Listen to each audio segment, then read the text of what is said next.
Alors, cap sur les États-Unis, cette fois, avec Michter's.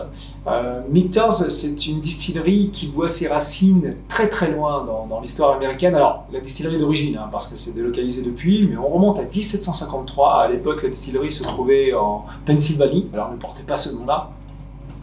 Et ce n'est pas anodin d'ailleurs de parler de la Pennsylvanie par rapport à cet embouteillage, puisque je vais vous parler du Straight Rye de chez Michter's. Donc on est sur un whisky à base essentiellement de seigle, parce qu'en Pennsylvanie, c'est la terre du seigle. Et les premiers whiskies américains, on a toujours tendance à dire oui, le whisky américain c'est le bourbon, c'est ça le vrai whisky américain. Non. Alors, figurez-vous qu'avant le bourbon, le whisky le plus populaire, en tout cas emblématique des États-Unis, c'était le whisky de seigle, le rye. C'est une matière première qu'on trouvait très facilement. Et à l'époque, il y avait même une catégorie donc en Pennsylvanie qui était le Monongahela, qui est un peu, on va dire, pas l'ancêtre du rye, mais une variété assez rustique du seigle. Donc. Et finalement, c'est de rendre justice à ses origines que Michter's maintenant se met à faire à nouveau du rye. Alors, je vous dis qu'à l'époque c'était en Pennsylvanie. En fait, la distillerie a connu pas mal de vicissitudes. Et dans les années 50, alors, le nom a changé.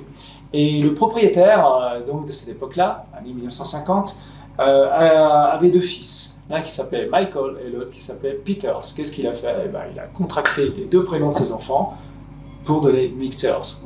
Il fallait avoir de la suite dans les idées quand même. Malgré tout, la distillerie ensuite a entamé un déclin et elle ferme en 1989 pour ressusciter dans les années 90 et cette fois délocalisée au Kentucky. Donc là, on est en pleine terre du Bourbon, si je puis dire. Et d'ailleurs, Michter's a dans sa gamme du Bourbon. On va avoir aussi ce qu'on appelle de l'American Whiskey, donc avec différents autres alcools, et donc le rye. Alors le rye, je vous le disais, c'était quelque chose de très emblématique aux États-Unis. Le Bourbon, on l'a évoqué, on est sur un whisky qui est essentiellement à base de maïs. Aux États-Unis, on parle de mash bill, de recettes. Recettes dans la cuisson, dans la fermentation. C'est-à-dire on va être 51% minimum de maïs et puis le reste ça va être du seigle ou du blé et du malt. Et bien pour le rye ça va être l'inverse. Ici on parle de straight rye, donc ça veut dire 51% dans la recette ça doit être du seigle et ensuite on va mettre soit du maïs ou du blé et puis du malt. Le malt qui va toujours être l'élément le plus riche pour la fermentation. L'orge maltais.